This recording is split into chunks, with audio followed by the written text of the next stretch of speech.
드립니다. 세 번째 주를 제일 신경적으로 했고, 이 네 번째 주는 아직 비양보를 못했습니다.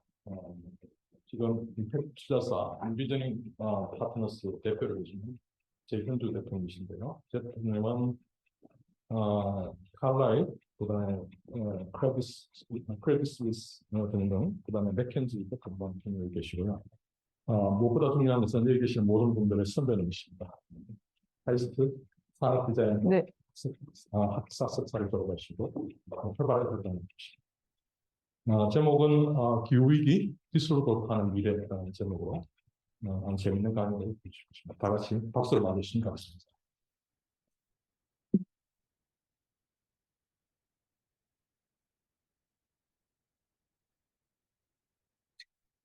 네, 안녕하십니까. 잘 들리시나요? 네.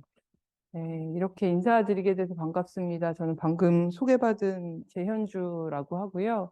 어, 그, 오늘 일단 제가 혼자서 좀 수업을 하고 이번 학기에 몇 번에 걸쳐서 더 여러분을 이제 뵙게 될 거라서 오늘 무엇보다 사실은 내용도 내용이지만 여러분들과 인사 나누고 여러분들과의 그 첫 대화를 이어가는 자리라고 생각을 하면서 준비를 했습니다.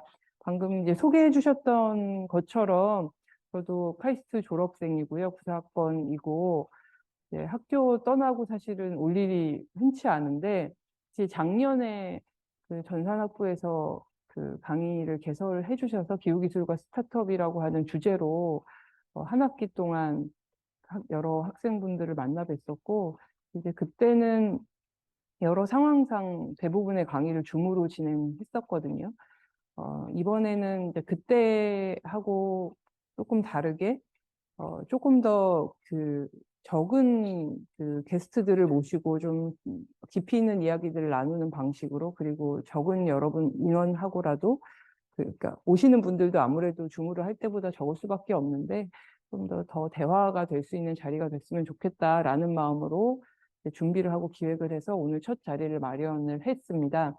오늘 그 드릴 말씀은 사실 이제 제가 하고 있는 일에 대해서도 조금 말씀을 드리고, 이제 제가 하는 일을 하다 보면서 생기는 이제 기후 기술이라고 하는 시장에 대한 여러 측면의 관점들에 대해서 좀 공유를 드리고, 그리고 이 자리에 있으면서 갖게 되는 고민들, 그런 것들도 좀 공유드리고 그런 자리로 준비를 해 보겠습니다. 저는 일단 소개를 드리자면 인비저닝 파트너스라고 하는 회사의 대표로 일을 하고 있고요. 저희가 하고 있는 일을 보통 두 가지의 중요한 키워드라고 얘기로 설명할 수 있는데, 첫 번째 키워드는 임팩트 투자라고 하는 것이고, 두 번째 키워드는 벤처 캐피털입니다. 임팩트 투자는 저희가 투자를 하는 방식을 의미하고, 벤처 캐피탈은 여러 자산군 중에 어떤 자산에 투자하느냐라고 할 때 벤처 캐피털에 투자한다라고 말씀을 드릴 수 있겠는데요. 혹시 여기 임팩트 투자라고 하는 개념에 대해서 많이들 들어보셨을 것이라고 하겠지만, 그래도 조금 더 설명을 드리자면, 사실 사전적으로는 그 임팩트 투자라고 하는 것은 투자를 통해서 재무적 수익률만이 아니라 그 사회적으로, 환경적으로 긍정적인 임팩트를 동시에 추구하는 투자를 가리키는 말입니다.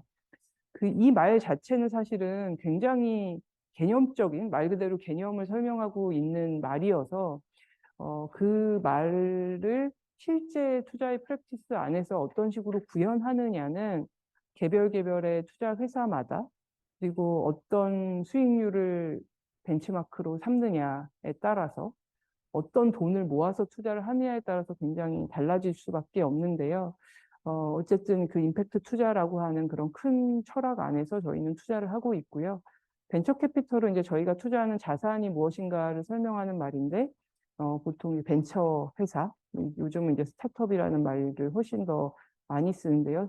스타트업의 에쿼티의 형태로, 자기 자본의 형태로 투자하는 그런, 그 자산군의 유형을 가지고 투자를 하고 있습니다. 그래서 이것을 그 문장으로 풀면 저희는 결국 우리 시대에 의미 있는 문제를 푸는 스타트업에 투자합니다라고 표현을 하고 있습니다. 그래서 의미 있는 문제라고 하는 것은 뭐 역시 모호한 말일 수 있지만, 우리 사회에, 우리 시대에 중요한 문제들을 비즈니스를 통해 풀고자 하는 스타트업에 투자하는 일을 저희는 하고 있습니다. 뭐 사실 임팩트 투자를 하다 보면 예전보다는 많이 나아졌지만 가장 많이 받는 질문, 특히 제가 2017년에 이 일을 시작을 했는데요. 가장 많이 받는 질문은 정말 돈 벌 수 있냐? 돈만 벌기도 힘든데 무슨 좋은 일을 하면서 돈을 번다는 게 가능하냐? 이런 질문을 정말 많이 받는데요. 저는 그래서 보통 이런 개념 안에서 설명을 합니다. 이거는 사실은 기후변화의 문제와도 굉장히 긴밀하게 연결이 되어 있다고 저는 생각하는데요. 투자라고 하는 것이 무엇이냐, 이제 투자의 본질에 대해서 물으면, 이제 투자는 이제 기본적으로는 돈을 어떤 자산에 집어넣고, 그것이 일정 시간이 지난 다음에 더 큰 돈이 되어 돌아오기를 기대하는 행위. 그러면서 돈을 집어넣는 것, 이제 그것이 기본적으로 투자라고 하는 개념이라고 말할 수 있는데요. 그러면 어떤 자산에 돈을 넣었더니 일정 시간이 지나서 이것이 더 큰 돈이 되어 돌아오는 이유가 무엇이냐라고 생각하면 돈이 실물 경제로 흘러 들어가면서 어떤 연쇄적인 반응을 일으키기 때문이지요. 그래서 이게 일종의 이렇게 진짜 연쇄적인 반응을 일으켜서 이게 기업에 이제 저희는 기업에 투자하는 일을 하니까 기업에 돈이 들어가면 사람을 고용하고 공장을 짓고 재료를 사고 그래서 물건을 만들고 그 물건이 팔리고 배송이 되고 그리고 판 물건으로 인해서 다시 이제 돈이 돌아오고 그리고 그러면 더 큰 돈이 되는데 그 과정에서 배송의 과정에서 공장이 지어지는 과정에서 환경의 오염을 일으키기도 하고 도시의 지형이 바뀌기도 하고 사회적인 변화를 일으키기도 하고 노동 형태가 바뀌기도 하고 이런 모든 연쇄적인 반응이 돈이 움직임으로 인하여 벌어지게 됩니다.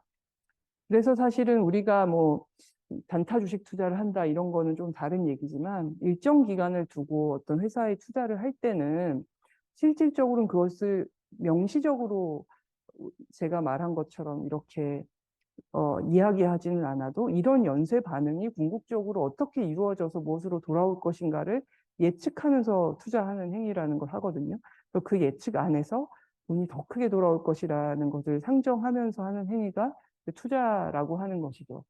그래서 이게 단 한 번에 한 건 한 건의 투자를 해서 수익을 거두는 것이 아니라 장기적으로 지속적인 투자 행위를 해서 계속해서 좋은 돈을 벌려면 언제나 이 돈이 움직였을 때 연쇄적인 반응들을 잘 예측하고 그것을 꾸준히 좋은 예측을 하는 사람들이 꾸준히 좋은 수익률을 낸다라고 말을 할 수 있겠고 이른바 그걸 뭐 장기적인 가치 투자 이런 식으로 표현을 하기도 하죠. 임팩트 투자라고 하는 것도 사실은 근본적으로는 그 연쇄 반응에 대해서 굉장히 명시적으로 생각하고 그것을 저희는 변화 이론이라는 말을 사회과학에서 많이 쓰는 용어일 텐데요. 변화 이론이라고 하는 것을 통해서 어떤 변화 이론을 거쳐서 어떤 우리가 목표로 하는 변화가 일어날 것인가라고 하는 맥락 안에서 투자를 하고 그리고 이 연쇄 반응이 일으킬 그 변화가 그 효과가 긍정적인 것을 적극적으로 추구하는 행위가 임팩트 투자라고 말씀을 드릴 수 있겠습니다. 그리고 그럴 때만이 장기적으로 지속 가능한 좋은 수익률을 낼 수 있다라고 하는 믿음을 갖게 되는 거죠. 그래서 이게 사실은 저는 임팩트 투자라고 하는 것이 궁극적으로는 장기적인 안목을 가지고 있는 투자와 본질적으로 다르지 않다라고 생각을 하고 있고요. 특히 스타트업에 투자하는 이제 벤처 투자라고 하는 것은 특히 저희가 보통은 특히 이제 인비저닝 파트너스 같은 경우는 시리즈 A와 B 정도의 단계에 있는 기업들에 주로 투자를 하는데요.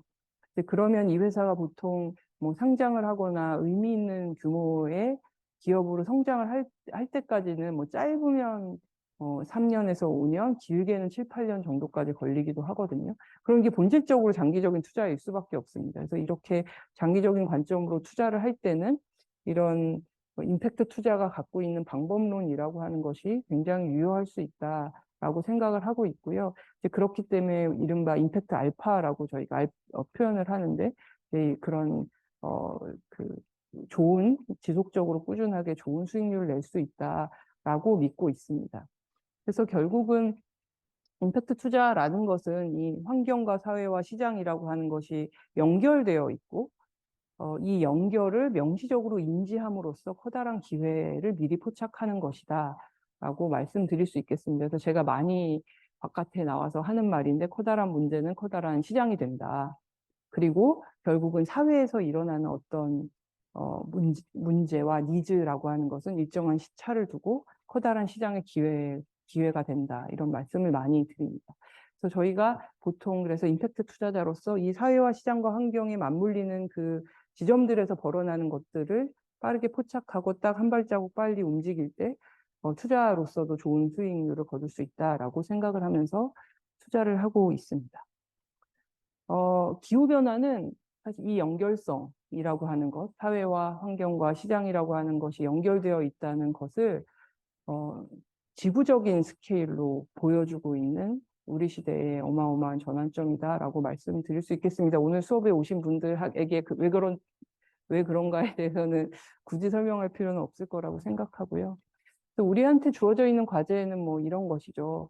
이제 과거에 그 카본 에미션과 GDP 성장률의 뭐 상관관계를 보면 이게 굉장히 타이트하게 함께 움직여 왔는데, GDP가 꾸준하게 성장하는 것은 그 자체가 가지고 있는 사회적인 리덕이 존재하죠. 그리고 그것을 멈춘다는 것을 그 속도를 늦춘다는 것 자체가 일으키는 여러 양상의 사회적인 문제들이 있는데요. 이제 특히 이것은 개발도상국으로 갔을 때 더욱 그런 실존적인 문제와 굉장히 가까워지고, 그래서 꾸준한 뭐 이 대학원 이름이 그렇듯이 꾸준한 경제 성장을 이뤄내는 것과 카본 에미션이 증가하는 것에 이 말하자면 연결된 고리를 끊는 것, 이 두 가지를 디커플링 시키는 것이 우리의 시대에 놓여져 있는 어마어마한 과제이고, 결국은 그 핵심에 클라이밋 테크 기후 기술이 있다라고 생각하면서 저희는 임팩트 투자사로서 클라이밋 테크에 굉장히 집중적으로 투자를 많이 하고 있습니다.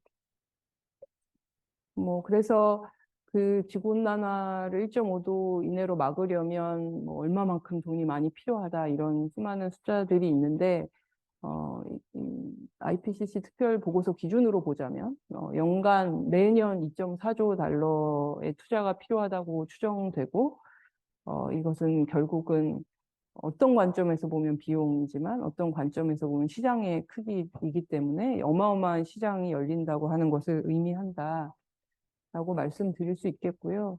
뭐 저희는 이제 당연히 기업들하고 일을 많이 합니다. 저희가 투자한 기업뿐만이 아니라 결국은 이 기후기술이라는 것을 기후기술의 다양한 어플리케이션을 개발해낸 스타트업들은 대부분 그것을 기존의 산업계에 팔아야 되거든요. 그리고 그것들을 사야 되는 것들은 크게는 공적 소비자인 정부가 있겠지만 또 많은 기업들이 그것을 채택해야 하는데요. 그래서 또한 동시에 기업들은 기존의 큰 인더스트리얼 자이언트들은 이 기후 기술을 통해서 신사업의 기회를 만들어내려고 노력하고 있고요. 그러다 보니까 여러 면에서 저희가 기존의 대기업들과도 굉장히 많은 대화와 많은 일을 하고 있습니다. 이 대기업들을 보면 2050년까지 탄소 배출 중립을 선언한 기업이 뭐 당연히 너무 많고, 그리고 굉장히 다양한 섹터에 걸쳐서 이 기업들은 존재하고, 결국은 이 기업들이 2050년까지 탄소 배출 중립에 닿기 위해서는 엄청난 기후테크 솔루션들을 개발하거나 구매하거나 해야 한다라는 당위가 존재한다라는 말씀을 드릴 수 있을 것 같습니다. 그리고 실제로 뭐 저희가 그것을 피부로 많이 느끼고 있고요. 다른 여타 영역의 벤처 캐피털 투자와 기후테크 투자가 다른 여러 가지 점이 있는데, 그중에 한 가지가 기업의 자본이 굉장히 많이 들어오는 영역이라는 것입니다. 그래서 일반적으로 벤처 캐피탈 전체를 놓고 봤을 때 특히 이제까지의 그 벤처 캐피탈 투자를 주도해온 이제 소프트웨어 영역의 투자들은 일반적인 그러니까 재무적 투자자의 관점을 가진 캐피털이 대다수를 차지하거든요. 근데 이제 기후테크 영역 안에서 저희가 투자를 하다 보면 전략적 특성을 가진 투자자들이 굉장히 많고, 그래서 기업 자체 자금이라든가 기업에서 설립한 VC, 그러니까 CVC 같은 자금들이 차지하는 비중이 굉장히 크고, 그리고 엑싯이 일어나는 투자의 회수가 일어나는 방식도 기업에게 M&A가 되면서 엑싯이 일어나는 경우도 일반적인 벤처 캐피털 자본의 엑싯보다 훨씬 더 많습니다. 그래서 결국은 이제 기업들이 갖고 있는 이 굉장히 큰 탈탄소 솔루션에 대한 니즈가 이 시장을 많이 드라이브하고 있다라는 말씀을 드릴 수 있겠습니다. 그래서 뭐 그걸 반영하듯이 이게 지금 뭐 많이 인용드릴 자료가 그 2022년에 발표된 BCG 리포트의 자료인데요. 글로벌 기업의 65%가 탑3 우선 과제 중에 하나로 기후 및 지속 가능성을 꼽았다라는 거고요. 이렇게 보면 뭐 여러 인더스트리가 뭐 쫙 있는데 뭐 평균적으로 봤을 때 65%의 기업이 향후에 제일 중요한 세 개의 과제 중에 하나가 기후 대응 및 지속 가능성이다라고 이야기하고 있는 것이 이제 현실입니다. 근데 뭐 당연한 이야기겠지만 이게 기업은 단 한 명의 인격성이 반영된 사람 같은 존재가 아니라 굉장히 복합적인 이해관계자들이 말 그대로 거버넌스를 이루는 기관이잖아요. 그렇기 때문에 거기에는 어떤 윤리적 선의가 작동하는 것이 아니라 다양한 이해관계자들이 이해가 결합되어서 그것에 사실 일종의 함수처럼 어떤 의도성과 목적성을 가진 것처럼 보이게 구현되는 게 사실은 결국 기업이라는 존재인데요. 기업이 그래서 기후 및 지속 가능성이 탑3의 우선 과제다라고 꼽을 때는 그것이 어떤 현실적인 필요와 전략적인 그 계획과 계산 안에서 이제 도달하게 되는 결론인 것이죠. 그래서 그렇기 때문에 여기에는 굉장히 명백한 이것이 착한 일이고 선한 일이어서가 아니라 굉장히 명백한 이유가 있습니다. 요거는 보시면 지속 가능성이라고 하는 측면 안에서 이제 뛰어난 퍼포먼스를 보이고 있는 기업들은 자본 조달 비용이 낮다라고 하는 것을 보여주고 있는 표인데요. 특히 좀 에너지 사용 밀도, 에너지 인텐시티가 높은 인더스트리일수록 더욱 그게 심한 게 나타나고, 푸드, 스틸, FMCG, 쉬핑, 파워 뭐 이런 기업들까지 쭉 봤을 때 기본적으로는 자본 조달 비용이 102bp 정도까지가 평균적으로 낮다라고 하는 것을 볼 수 있습니다. 그러니까 기후 및 지속 가능성에 대한 혁신은 꾸준히 자본시장에서 자금을 조달하는 데 있어서 경쟁력을 갖게 해주는 중요한 요인이다라고 하는 점이죠. 그다음에 또 보시면 탈탄소에 앞서 나가는 리더들은 주주 수익 측면에서도 탁월한 성과를 보이고 있다. 이건 발전 산업 사례라고 하는데요. 그래서 보면 2011년부터 2021년까지의 이제 토탈 쉐어홀더 리턴의 관점에서 보면 이제 탈탄소에 앞서 나가고 있는 회사들이 저 위쪽에 선인데요. 추세선상 훨씬 더 좋은 성과를 보인다는 것을 볼 수 있습니다. 뭐 이게 사실은 자본 조달 비용과 뭐 직접적으로 바로 연결되는 것이라고 볼 수 있고요. 또 뭐 비슷한 얘기인데 그래서 결국은 자본시장이 기업의 탄소 배출 밀도를 주가에 이미 반영하고 있다. 그것도 보시면 저 되게 좀 흥미롭다고 생각했는데 보통 자본시장에서 멀티플이 보통은 기업의 성장성에 당연히 비례해서 그러니까 성장에 대한 예측, 성장에 대한 기대를 기초로 멀티플이 이제 세팅되기 마련인데 그래서 이 어떤 기업의 멀티플, 이 기업이 어떤 멀티플을 인정받느냐를 들여다봤더니 무엇이 그 멀티플을 설명하냐 하면 이게 절반은 포워드 이비타 마진, 그래서 향후에 이비타 마진이 어느 정도 될 것이라고 예측되느냐가 절반 정도를 설명한다. 뭐 이건 되게 당연한 건데 그 다음부터가 1달러의 레비뉴를 일으키는데 스콥 1, 스콥 2 에미션을 어느 정도 일으키느냐. 이걸 이제 매출 대비 탄소 밀도라고 요즘 표현하고 이제 이거를 디스클로즈를 하는 회사들이 점점 늘어나고 있는데요. 특히 유럽을 보면. 그 스콥 1, 스콥 2 에미션의 그 매출 대비 밀도가 그 다음을 차지한다라는 것이죠. 그래서 그 뒤에 보면 뭐 부채 비율이라든가 배당률보다도 스코프 1, 스코프 2 에미션의 정도가 훨씬 더 좋은 멀티플, 회사의 멀티플을 더 강력하게 설명하는 인자다라고 하는 것을 보여주고 있습니다. 굉장히 재밌는 분석이라고 생각을 했고, 좀 놀라운 결과라고 볼 수 있을 것 같습니다. 그래서 사실 그 기후나 뭐 기후 변화의 문제, 그다음에 기후테크에 이제 계속 투자를 하다 보면 얼마나 기후 변화가 빠르게 진전되고 있느냐에 당연히 조금 더 민감하게 되고, 이렇게 옵티미스틱한 관점을 유지하기가 사실은 쉽지 않아서 이 좋은 그, 그 뭐랄까 기세, 그다음에 향후에 어떤 낙관적인 전망, 무언가를 해내려는 의지, 이제 이런 것들을 계속 유지하기 위해서 여러 장치와 노력들을 계속 해야 되는데요. 근데 이제 그런 그 비관적이 되기 쉬운 그런 전망과는 또 별개로 사실 기후 및 지속 가능성을 통한, 그리고 그 기후 및 지속 가능성을 위한 혁신은 사실은 예상보다 빨리 오고 있고 그 속도는 앞으로 더욱 빨라질 것이다를 또 전망하는 여러 그런 자료들도 동시에 존재합니다.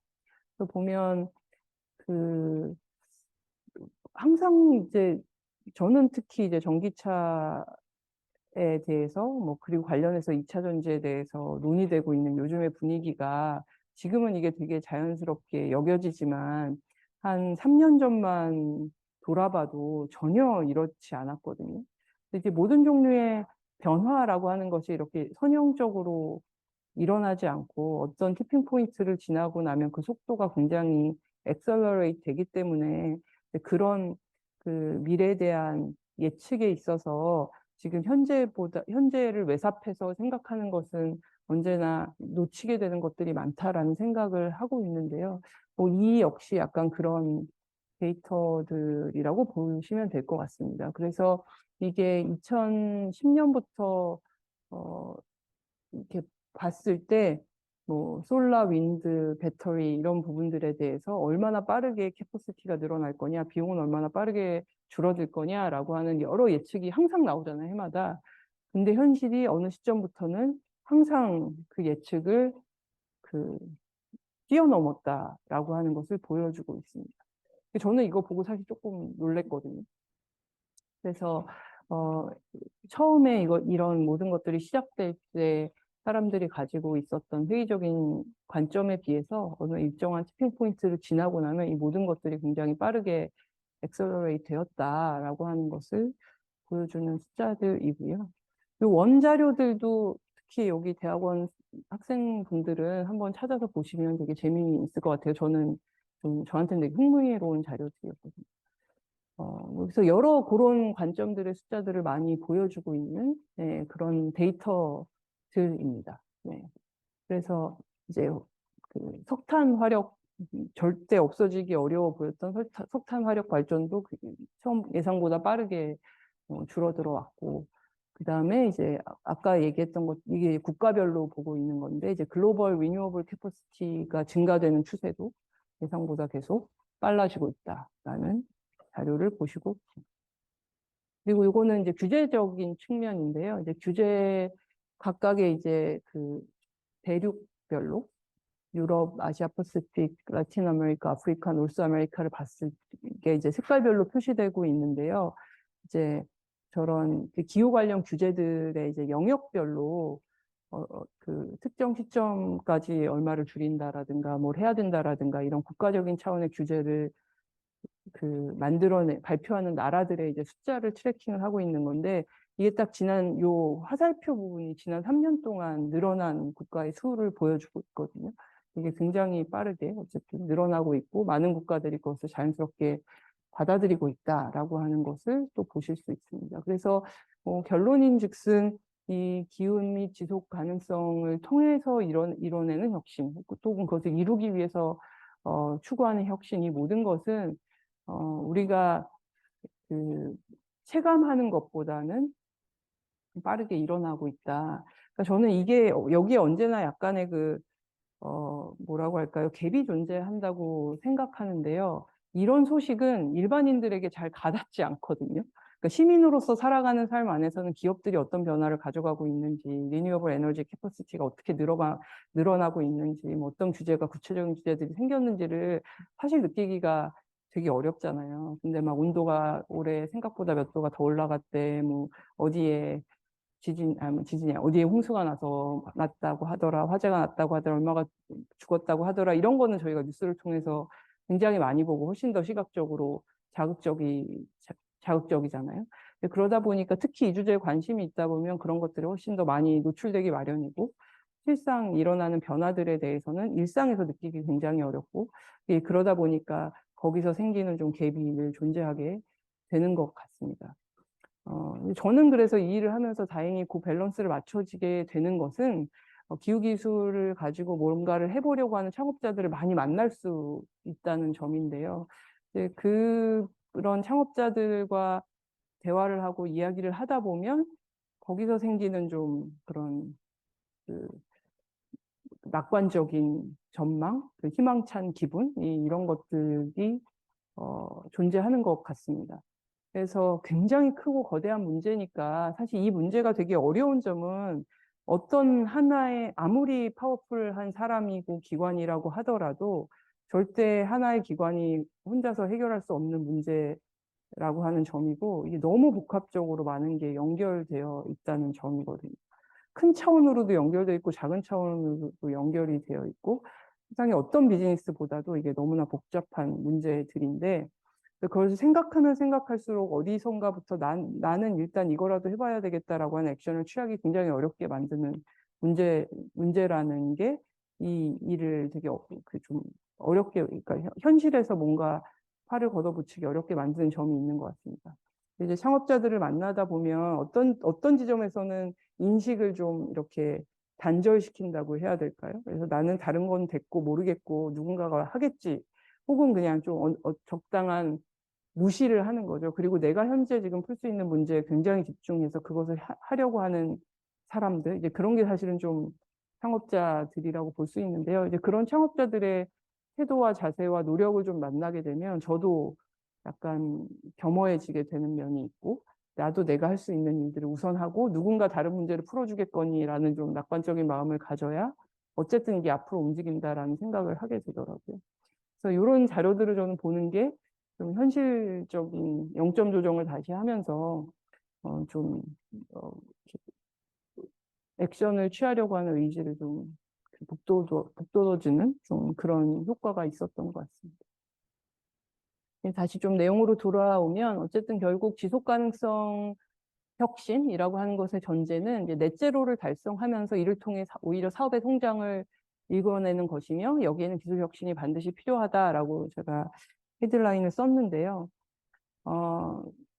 결국은 우리가 지속 가능성을 향해 가는 우리의 노력들, 그다음에 기후 변화와 싸우는 노력들이 궁극적으로 문제를 차단시키고 재앙적인 상황을 막는 것과 더불어 더 나은 무언가를 향해 나아가는 것이다라고 하는 전제가 깔렸을 때 사람과 기업과 돈이 다 같이 움직이게 되고, 그렇기 때문에 결국은 그것을 지향해야 된다라는 생각을 저도 가지고 있는데요.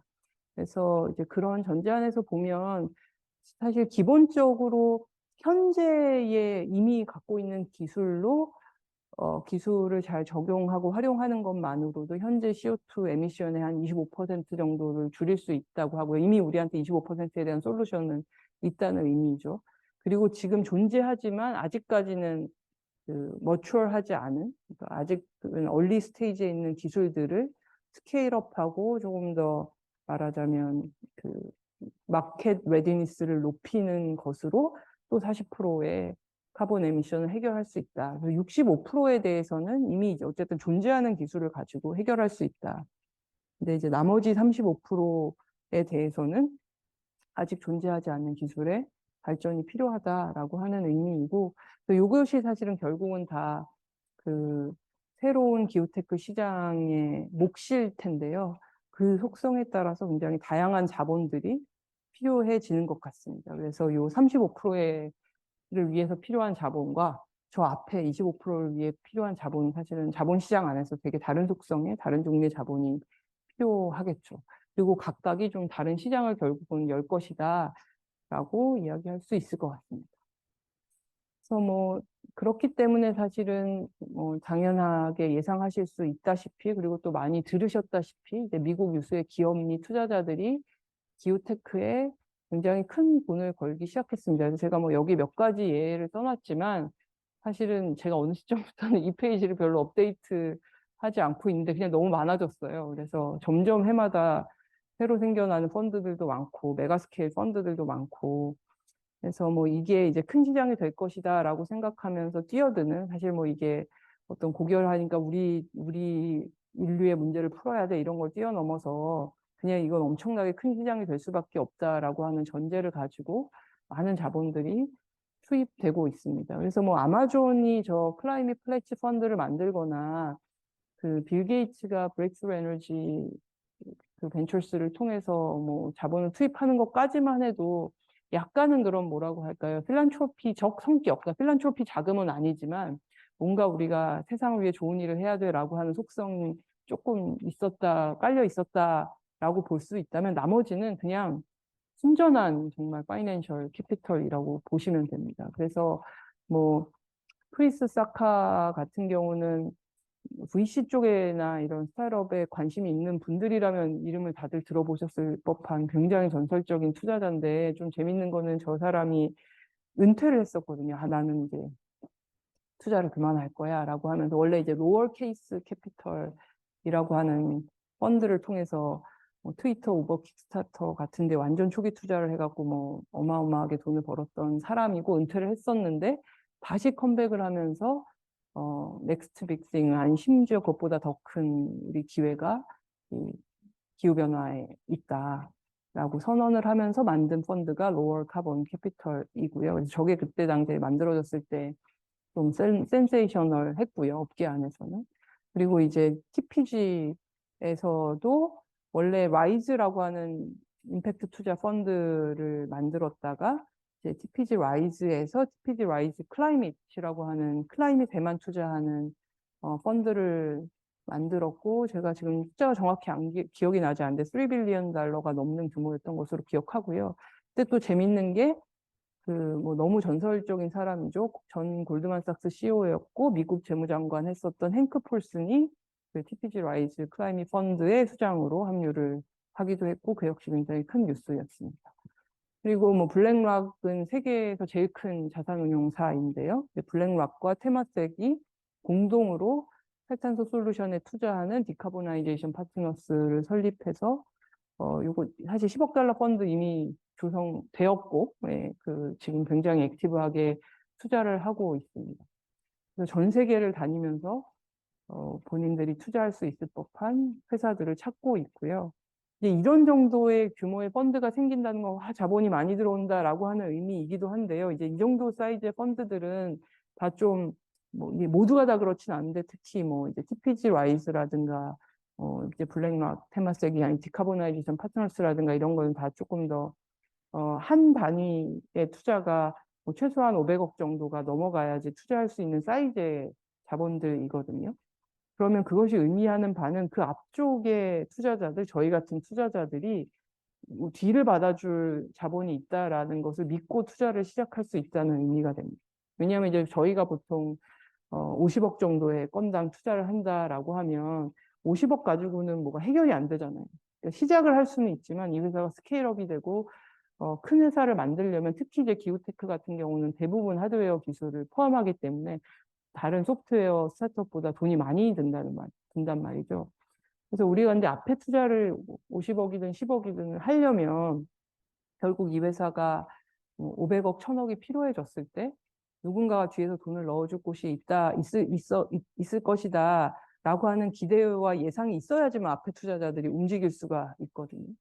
근데 이제 뒤에 저런 펀드들이 많이 생긴다는 것은 저 펀드들이 투자 그 자체를 하는 효과도 있지만 앞쪽에 있는 투자자들이 훨씬 더 적극적으로 투자를 할 수 있는 환경을 만들어준다라는 것을 의미를 한다고 보시면 되겠습니다.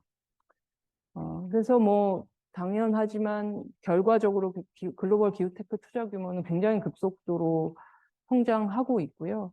보면 재밌는 게 앞에까지는 그래도 그냥 꾸준하게 고만고만하게 성장을 했고, 사실 전에는 클린테크라고 하는 그런 이름으로 투자가 엄청 많이 됐다가 그때 스타트업들이 다 싹 다 망해 나가면서 엄청 시장이 한번 꺼지는 그런 그 클린테크 그 1.0의 실패가 있었거든요. 근데 그 이후로 사실은 굉장히 침체되어 있었던 시장이었습니다. 그때 사실 가장 큰 이유는 유가가 너무 낮아졌던 것 때문에 이제 그랬었는데요. 그때는 대부분이 이제 에너지 중심의 기업들이, 에너지 기술과 연결되는 기업들이었고, 언제 뭐 기회가 닿으면 이제 그때의 클린테크 1.0과 오늘날의 클라이밋테크의 붐이 어떻게 다른 양상을 가지고 있는가에 대해서도 좀 재미있는 이야기들을 들려드릴 수 있을 것 같은데요. 뭐 어쨌든 그래서 그 이후로 사실 굉장히 지지부진한 시장이었거든요. 근데 파리 협정 이후에부터 굉장히 시장의 자극이 일어났고 많은 성장이 되었고 특히 2020년, 21년으로 18년부터 20년, 21년으로 진입하면서 굉장히 빠른 성장이 일어났고 2020년까지도 그 속도의 성장이 있었습니다. 물론 이것도 좀 뜯어보면 좀 재밌는 패턴들이 존재하는데요. 뭐 어쨌든 절대적인 자금의 총량이 이건 다 기후테크 스타트업에 들어간 자금만이거든요. 그러니까 굉장히 자금의 총량이 엄청나게 늘어났다는 것을 보실 수 있고요. 올해 들어서 사실은 좀 숫자가 많이 줄긴 했습니다. 뭐 당연하겠지만 자본시장 전체가 굉장히 경색이 되었고 VC 마켓 자체가 특히 미국이 엄청나게 많이 축소가 됐기 때문에 뭐 그 여파를 클라이밋 테크도 받을 수밖에 없었고요.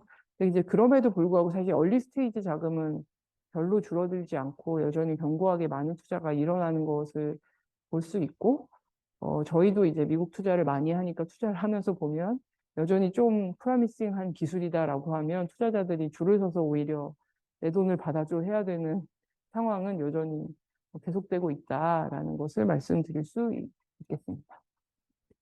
근데 그럼에도 불구하고 기후테크 상업화를 위해서는 돈이 부족합니다. 네. 이게 보면 이게 회사가 결국은 시장에서 물건을 팔아서 성장하는 단계에 이르기까지 어떤 자본들이 필요하고 존재하느냐를 이제 보여주는 그래프거든요. 그래서 처음에 이제 기술만이 있을 때, 그래서 R&D의 상태일 때 보통은 이제 그랜트적인 속성의 자금들이 뭐 어느 나라든지 많이 활용이 됩니다. 뭐 정보 지원 사업, 뭐 이런 연구 기금 이런 것들이죠. 그러다가 이걸 가지고 말하자면 회사를 만들 수 있겠다라고 생각되는 시점이 되면 그때부터 이제 그 에쿼티를 집어넣어주는 자본 투자를 하는 기관들이 생겨나는 거죠. 그래서 보통 그 시기에는 엑셀러레이터나 인큐베이터라고 하는 기관들, 굉장히 초기 얼리 스테이지의 VC들이 투자를 하기도 하고, 엔젤 인베스터라고 하는 기관, 그 개인들이 또 투자를 하기도 하고, 그런 자금들이 투입이 되고요. 그러면서 커머셜 데몬스트레이션, 그러니까 완전 상업적인 스케일 직전의 파일럿이라고 하는 기간부터가 초기의 벤처 캐피털들이 활발하게 활동하는 시기입니다. 저희가 주로 저 보라색, 연한 보라색 그 단계에서 저희가 투자를 주로 많이 한다고 보면 되는데요. 저 때는 이제 말하자면 아직은 자기 자본을 가지고 주로 투자를 하고 물건을 대량으로 생산해서 팔지는 못하지만 이게 될 수 있다라고 하는 컨셉을 일정 규모 정도로 이제 보여주는 단계이고, 이때 기업들과 조인트 디벨롭먼트가 일어나기도 하고, 너네가 이만큼을 만들어낼 수 있으면 그때 우리가 이 가격에 사줄게라고 하는 오프테이크 어그리먼트들이 일어나기도 하고, 그런 단계들입니다. 근데 그 다음이 항상 어렵습니다. 이제 저희도 투자를 해보면 여기서부터 정말 상업화, 진짜 매스 매니팩처링이라고 하는 큰 단계의 공장, 시설 이런 걸 설치하는 그 단계로 가려고 하면 항상 닭이 먼저냐 달걀이 먼저냐라고 하는 문제에 부딪히게 돼요. 이게 머추얼하고 나면 보통은 프로젝트 파이낸싱이라든가 대시라든가 이런 게 붙거든요. 그러면 지분율이 그렇게 희석이 되지 않고도 큰 설비 같은 것들을 만들 수 있는 시설 자금도 뭐 유치를 할 수도 있고, 워킹 캐피탈, 운전 자금도 돌아가고 이제 그러는데 그 이전에 약간 이 림보 같은 단계가 존재합니다.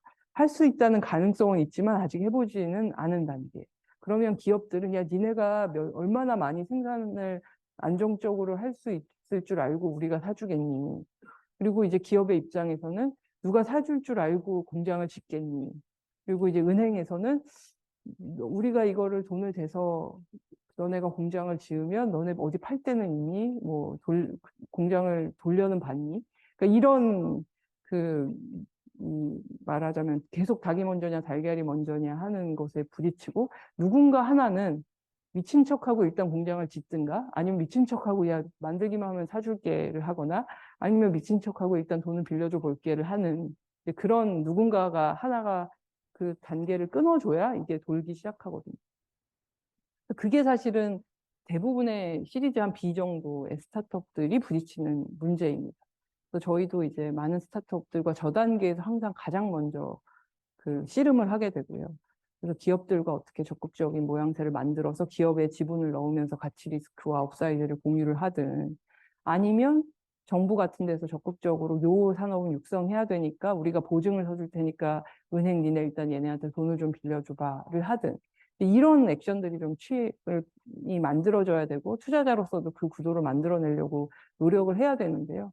전체적으로 에코시스템을 봤을 때 아무튼 여기가 굉장히 비어있는 단계다라는 말씀 드릴 수 있고요. 이 첫 번째 것만 여기를 지나고 나면 이제 그 다음부터 말하자면 성숙된 자본시장, 이미 이제 존재하는 시장에서 일어나는 일반적인 거래들이 똑같이 일어날 수 있기 때문에 이제 그때부터는 좀 회사가 그래도 편안해지는 그런 단계에 접어든다.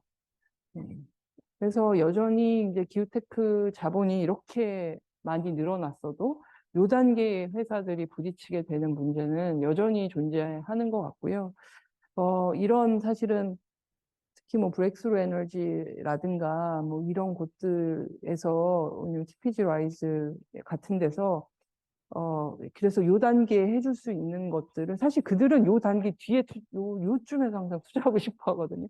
근데 저희는 요쯤에 들어왔고 그래서 이 단계를 이제 넘어가야 되는데 근데 너무 이 기술이 유니크하다. 얘네가 되기만 하면 엄청 큰 문제가 해결이 된다든가 엄청 독보적인 위치가 될 거야라고 하면 사실은 저런 큰 펀드에서 돈을 확 넣기도 해요. 근데 그러면 그거는 다 자본이기 때문에 사실 엄청난 희석이 일어나거든요. 그래서 창업자의 지분율이 굉장히 줄어들고, 요건 역시 사실은 이런 기후테크의 스타트업들에게 좀 자주 일어나는 그런 상황이라고 말씀드릴 수 있겠습니다. 그리고 또 영역별로 보았을 때도 이 역시 자본의 수요 공급 사이에 여전히 미스매치가 존재합니다. 그래서 보시면 이렇게 많이 늘어났는데 여기가 이제 이 리포트도 한번 다들 찾아보시기를 제가 추천드리는데 이 PwC에서 나오는 State of Climate Tech라고 하는 리포트거든요. 작년까지도 계속 새로운 버전이 나오고 있는데 이게 이렇게 뭐 에너지, 모빌리티, 인더스트리 디카보나이제이션, 그다음에 뭐 건설 환경, 온실가스 캡처와 저장, 뭐 그다음에 이제 기후 모니터링과 뭐 매니지, 그다음 푸드 에그리컬처, 팔로 이렇게 다 영역별로 투자가 얼마나 일어났는지를 보여주고 있는데요. 요 회색이 모빌리티거든요. 그냥 척 보시기에도 진짜 모빌리티가 압도적으로 많은 양을 차지하고 있죠. 그래서 이 모빌리티는 이제 전기차를 둘러싼 그 투자 자금.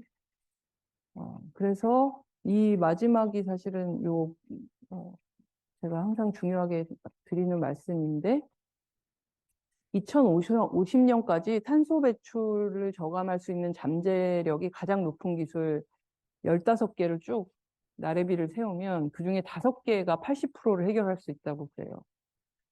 근데 이 해당 영역에 대한 투자가 차지하는 비중은 2013년부터 21년까지 누계를 볼 때 25%.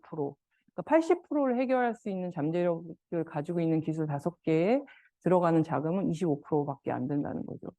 그에 반해 각각 저감 잠재력 3%, 0.4%를 차지하는 경량 EV, 전기 승용차를 얘기하는 겁니다. 경량 EV와 마이크로 모빌리티는 전체 투자액의 60% 9%를 차지한다.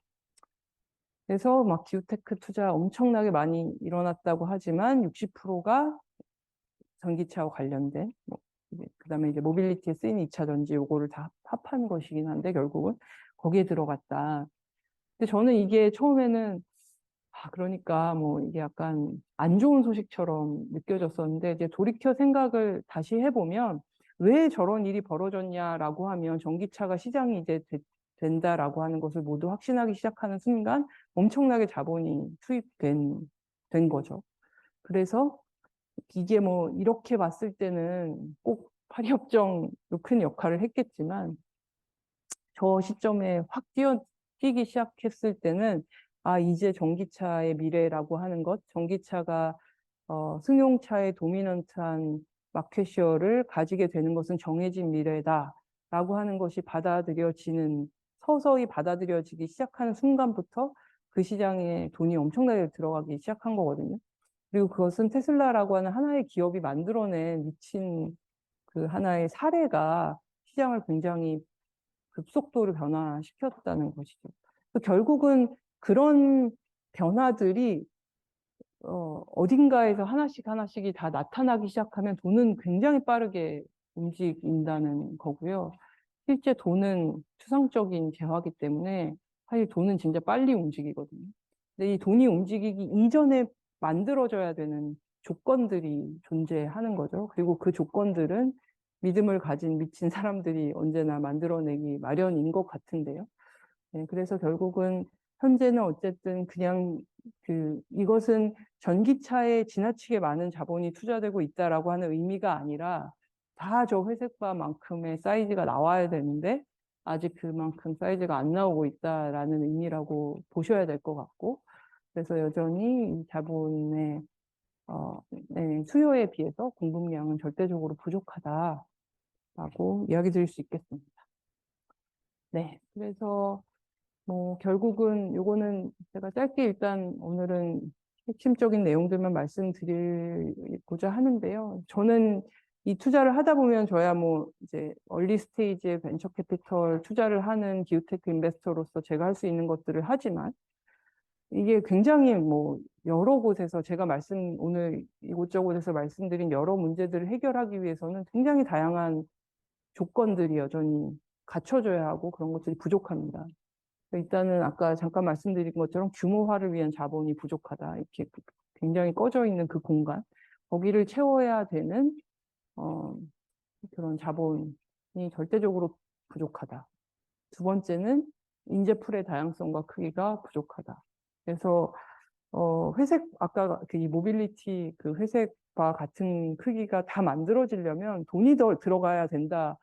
이전에 돈이 들어갈 수 있는 조건을 만들어내야 되고 그러기 위해서는 이 문제들에 뛰어드는 굉장히 다양한 더 많고 탁월한 인재들이 훨씬 많이 필요하다. 그리고 그들에게 필요한 것은 글로벌한 관점. 이 시장은 정말 기후테크의 모든 시장은 글로벌한 시장이거든요. 그리고 기술에 대한 전문성, 비즈니스의 관점을 가지고 있는 이 세 개를 꼭 한 사람이 가지고 있지 않아도 됩니다. 같이 하셔도 되거든요. 그래서 이런 창업자의 모습가 절대적으로 부족하다.